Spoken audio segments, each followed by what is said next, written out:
Welcome to this very special edition of the KJ Masterclass Live, the show which ensures that you profit from your time spent here with experts, either through their industry insights, information, or simply learning from them. And today we have with us Gretchen Schoser. She will share with us her powerful journey surviving from a suicide attempt to becoming a mental health advocate and entrepreneur at 61. We'll learn from her how she combined life's experience with tech information to inspire hope, healing, and second chances. Welcome to the show, Gretchen. Thank you. I'm so happy to be here this morning. You're welcome. Welcome to the show. Welcome to India in this online form, Gretchen. And I'm sure not just in India, but a lot of people across the globe will benefit from what we learn from you. And I'm sure a lot of people will, connect with you and get to learn your story and all the good things that you are doing, either in terms of your helpline, lifeline, as well as podcasting. You are a award-winning podcast co-host also. So we'll talk about all that. But before that, let's understand a bit about your journey, your background, so that people know who they are listening to. Sure. So 2 years ago on Christmas Day, I attempted to take my life. Thank God for that very small glimmer of hope. And the fact that a month before that, I had read about a crisis hotline here in the States called 988. I called 988, and the woman that answered that phone literally saved my life that day. I'm so thankful for all of that. So the very next day, I went out and shared my journey on social media because I didn't want everybody to feel as terrified and alone in their journey as I'd felt in mine. I had kept my depression a secret for 3 months. Absolutely nobody knew how depressed I was. I'm a true extrovert. And if you know any extroverts, we're really good at masking all the pain that's inside of us. No, I'm not super happy that I did it. Okay. Like I don't deserve a badge for that, because what I did is I did not give people the opportunity to help me in the time that I was truly going through crisis. So after I put my story out onto social media, I had about 200 people reach back out to me and thank me for sharing my journey, because now they didn't feel so terrified and alone, and that people were actually going to therapy, because I'd gotten a therapist like the same night that everything had gone down. After I had talked to 988, I went downstairs. I talked to my wife for like 3 hours. It was the most I'd cried in months. And I felt like I don't know if you've ever felt this way, but I felt like a heavy weighted x-ray blanket had come off my shoulders. Because now I was able to find my voice and my footing. And sometimes, like when we're going through that type of depression, it's really hard to find your voice and even harder to find your footing, because in my case, I was 59 and a half at the time.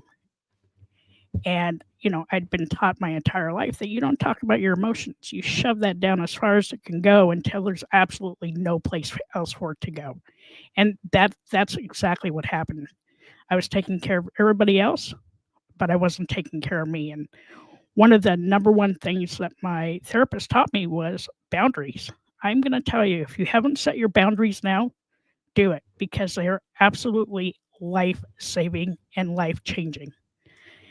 So as I'm like healing and everything, I was calling and talking to my my manager at the time, and I use that term super loosely because I retired. I had taken an early retirement like 4 months later. But we would call each other every day and just laugh about super irreverent stuff.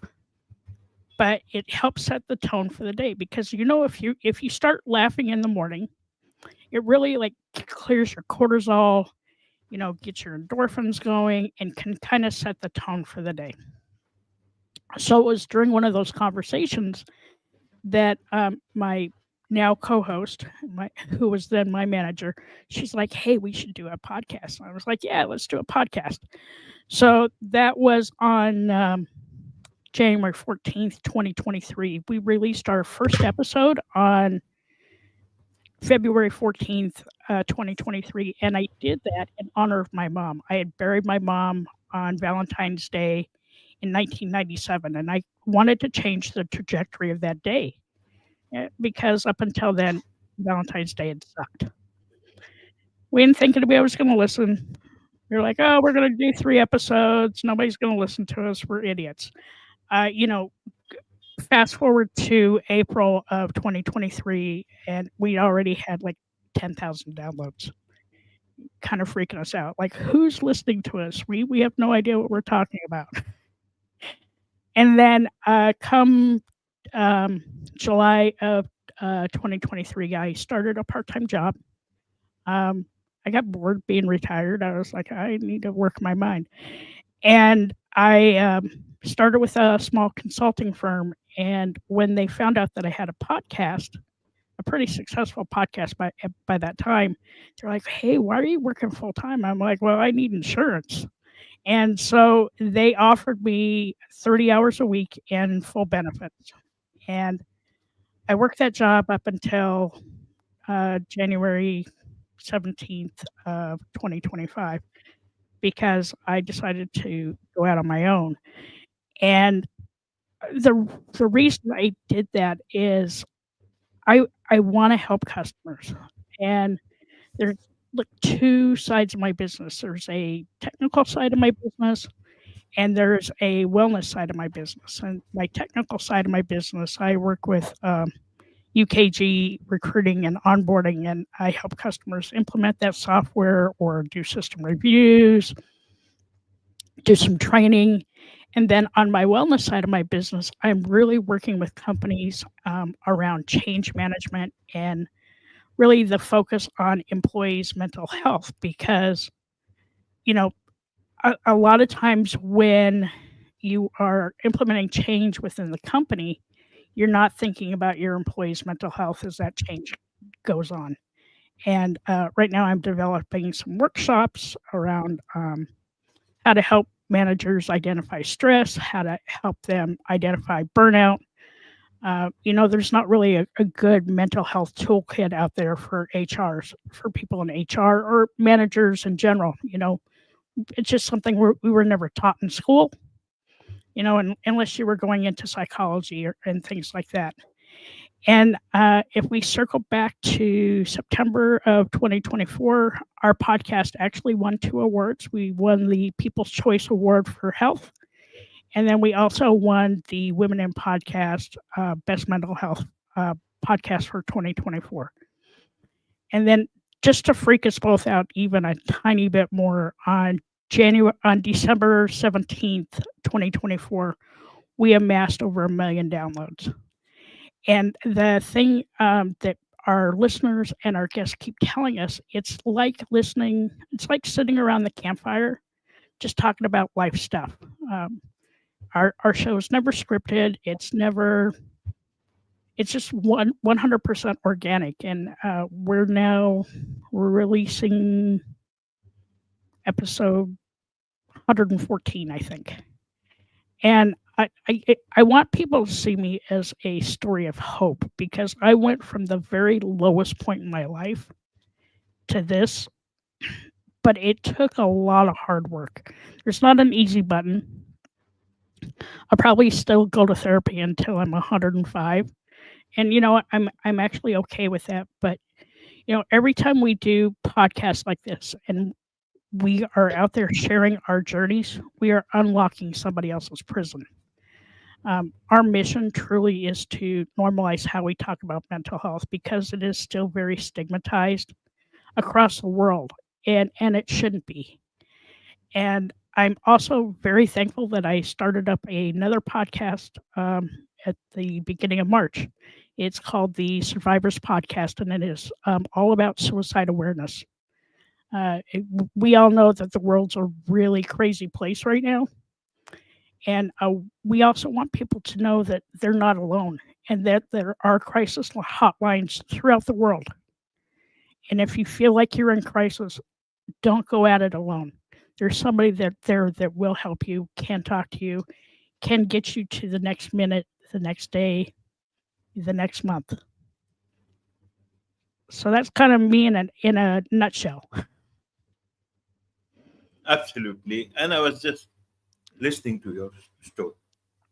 So, Gretchen, I am just listening and trying to grasp all those things, all the good things. After that one difficult night, or I don't know what time it was, if I understand it was night, one difficult night, and then you became very busy. Entrepreneurship, podcasting, awards, and everything. And this is God's wish for you, God's understanding of things for you. But what I want to understand from you, Gretchen, is that you found 200 people after your social media posting. They got in touch with you. Friends must have gotten in touch with you. But why is it that when that difficult time comes in anyone's life, they find themselves all alone? Where is it that these friends vanish? Where is it that well wishers vanish? Where is it that good hearts, good souls in the world vanish? Is it that we become invisible for them, or they become invisible to us in those in those difficult hours? How would you like to tell people to make themselves visible, and also to ensure that others are also visible to them, at least in those very dark hours of their life? How do you do that? Yeah, for sure. And like I can use myself self as an example. As a true extrovert and a true empath, I probably should have opened my mouth a little bit sooner because, like I said, from September to December of 2022 was extremely uh, it was the hardest time of my life, probably harder than when my mom passed away. So I did myself a huge disservice. Every time somebody asked me if I was okay, I'd be like, "Yeah, I'm fine," you know, or I'd show up to a meeting with a big smile, but in the back of my mind, like, all I wanted to do was die. Be honest with yourself, right? If you're not feeling it, like in your heart of hearts, you're like, man, I just can't put one foot in front of another. Open up, say something, because the onus is not just on our friends and our families and our coworkers. The onus is on us too. You know, you have to remember that you're loved, you're wanted, you're needed. The world's a better place because you're here. And, and I'm not trying to sugarcoat it, but I was probably within 5 minutes of taking my life. And then I started to remember all the people in my life that would be really sad if I wasn't here. And it gave me a moment to reflect. Um, am I sad that any of that happened? I'm not, because I wouldn't be where I am today without having to go through that horribly painful situation.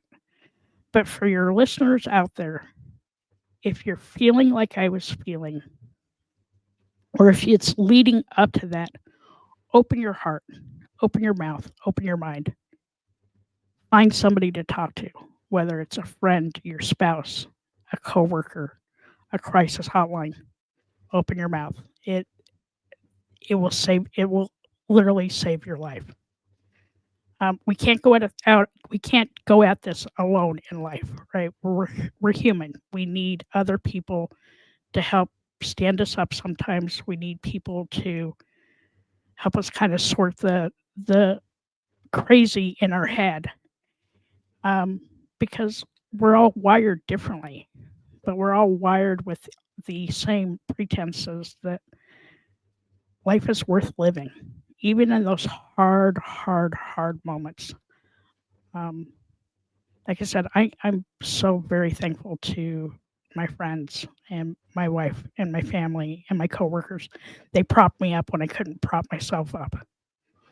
And I've learned quite a bit in the last 2 years just about depression and anxiety and PTSD, and I had the whole gamut. But they don't teach any of this in school, right? They don't teach you about mental health in school. They don't teach you how to fix your emotions. Um, There are so many amazing resources out there, and if you have access to podcasts, there's a ton of good podcasts out there. I I know that there is a website called thehelphub.co.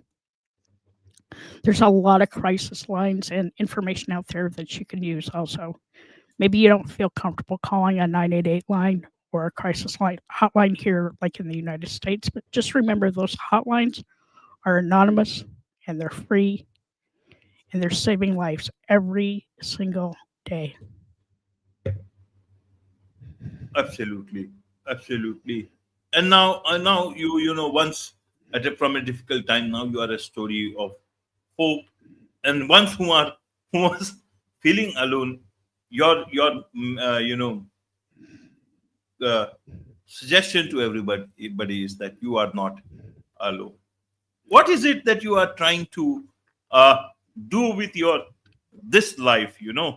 After that, what is it that you are trying to do for the world, for yourself, Gretchen?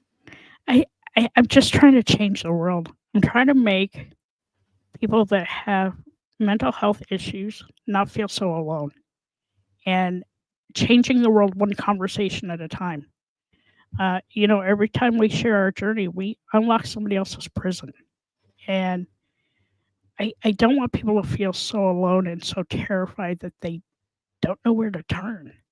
And sometimes that's the problem is that they just don't know where to turn. You can turn to your friends, but do you want to be judged? At that point in my life, I did not want to be judged. So I couldn't open up to friends and family. I you know Take a moment to yourself. Like another thing you can do too is you can journal, right? I started journaling in the beginning. Like, did I go back and read some of the stuff I wrote? Yes. Did I keep it? No, because it was just gibberish. But what it did do is it took everything that was in my head and I put it on paper so I could crumble it up and throw it away. And each time I went to therapy, I would talk about like what I wrote in my journal. But then I remembered it's not here anymore. It's on a piece of paper and I can throw that memory away. And so I did. I just kept throwing them away and throwing them away. And, eventually things got better. But I will say, like, the first 6 months after that, I would rate my days between 1 and 5, 1 being horrible and 5 being fantastic. I'm going to say the average for the first 2 months was like a 2.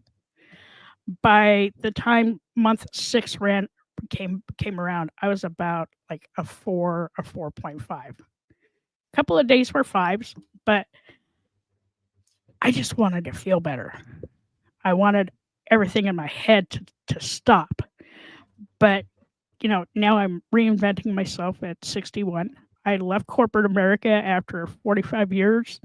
I was like, hey, I can do this better. And I'm trying. Life as an entrepreneur is not all sunshine and rainbows, but I'm learning. I'm learning a lot about me. I'm connecting with some amazing people out there that just make me think differently and get me. Um, I'm I, I'll say this in every podcast that I'm ever on is I'm so extremely happy to be alive. Um, Life is truly worth living. I've had some amazing moments over the last 2 years. I've had some hard stuff too, but it's been a lot easier to figure out because now that I've been seeing a therapist for 2 years, I have better tools. Um, I also started really taking care of me, and the buzzwords lately are self care and self love. Okay, they're not buzzwords. You really need to take care of yourself. Being an empath, I know there you have thousands, maybe hundreds of thousands of listeners that are empaths, right? We have a really hard time shielding, um, and so like when you're not shielding yourself, you are sucking up all their bad stuff, right? Remember, you are one person. Like throw up the shields. I started feeling bad about doing that, and then, like, I don't know, one day it just clicked, and I was like, "Oh, this is amazing." I still have all my energy left. Like, they didn't suck it all out of me. Um, you owe it to yourself to take care of you. If there is somebody out there that loves you, wants you, needs you, and even in our darkest moment, things still can get better. It's hard. It's really hard to explain, but like I said, I'm thankful that I remembered the 988 number. I'm thankful for all the resources that are available now. Over the last 2 years, mental health has become a big deal for a lot of people. And just remember to pick up the phone, talk to somebody, check. And like my final note is check on your extroverted friends. We are so amazing at hiding what's going on. Not a badge of honor, okay? But ask them more open-ended questions, like something they actually have to answer, and not like a short one-liner. Absolutely, Gretchen. So, you know, nowadays a lot of discussion happens on mental health. Talk, so much everywhere. Personal life, workplaces and all. And then there is also this word resilience being used all across. How do you see people say you should be resilient? Vis-a-vis when you look at mental health, does this word resilience fits in, or it is good to see, but it should not be put so much in close connection with mental health? What is maybe how do you look at it? uh, are we trying to skirt the issue of mental health by using the word resilience, again putting the whole onus on the person itself rather than doing? That's why I am trying to understand this whole two things together. Yeah, it sucks for those of us that have mental health issues, right? Because you're right, a lot of people are like, just be resilient. Okay, well that's all well and good, but when you feel like your world is crashing down around you, it's hard for that, and the onus shouldn't be put all on us, right? We People need better tools to identify when somebody's going through crisis, and and not make it like boring books, because if you give me a boring book, I'm not going to read it. Like, make it fun, make me understand how I can still prop myself up every day, but still have those crappy feelings going on in my head, and also knowing that it's usually not our fault. Like, our brain chemistry gets messed up. um to answer your question, resilience is part of it, because the first 3 months when everything was going down, right? Like, I had to be resilient, because in my head, I was like, I still need to show up. I still need to smile. I still need to do all this. But on the healing side of that is when I think you should have to be a little less resilient to what's going on, so that you could absorb everything that you're getting from therapy and everything that you're getting from your family and your friends that are now terrified, because they had no idea how depressed you were. Um, I'm writing a book about my whole everything that happened. Don't ask me when it's going to get done. I've been trying to write it for 2.5 years, but it talks about everything that happened. And, I have some funny stories in there. Hindsight is 2020. Um, but it gives tips and tricks on how to like identify if somebody is depressed. Like, how can you talk to them? Some open-ended questions, and I come at it from an extrovert's perspective, because that's the only perspective I know. I don't think I've been introverted a day in my life. Um, so my hope is that, like, when people read the book, they do one of three things: they laugh, they cry, they think, and maybe all three. I wrote it my authentic voice. I did it to make people laugh, but also to make them think and help those around them. Um, it's not truly it's not a self help book. It's more of a memoir. And I was almost done with the book, and then I up and quit my job after 45 years in corporate America. I was like, hey, you know what? I'd like to include this chapter in my book. So I'm now trying to write that last chapter and maybe get it off to a publisher. But I I saw in November I was kind of going through the struggles again. But y'all be happy to know that this time everybody knew exactly where I stood. I opened my mouth. I let people I know I wasn't happy.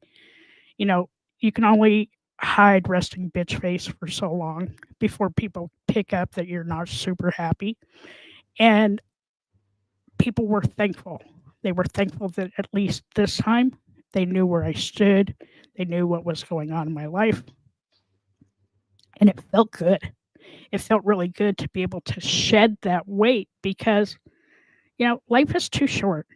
I'm going to turn 62 in a couple of months, and I don't know what's going to happen from day to day, but I still try and find that joy. The world's a scary, scary place right now. And the one thing you can do for yourself every day is, no matter how crazy the world is around you, do one thing that brings you joy. Is it somebody laughing? Is it a funny video? Is it you open up your phone and you look at the photos that make you happy? Go find your joy, because I am telling you, it will help release some of that cortisol, some of those doom and gloom feelings that you have going on. And just remember that you're enough, just the way you are. But don't be silent about it. Open your mouth.